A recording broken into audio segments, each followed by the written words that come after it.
همه خانواده کار خونه رو انجام میدن. باشه تو ولش کن.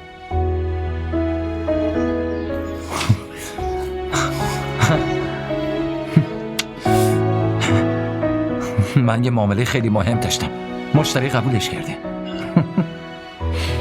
خیلی بهت تبریک میگم. همش نتیجه دعای شماست.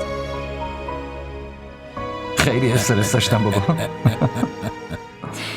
از دعاهای نه خیر پسرم، این که به خاطر شانس خوب و پا قدم خوب حاله عزیز منه.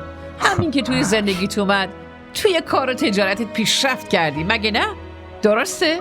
و شانس ما رو ببین. از وقتی شهناز پاشو توی این خونه گذاشت، روز بعد کارخونه آتیش گرفت و همه چی از دست رفت. بیاین اینجا، هر دوتاتون بیاین اینجا، مامان بزرگ بغلتون کنه. موفق باشی پسرم، همیشه خوشحال باشین هر دوتاتون، همیشه خوشبخت باشین.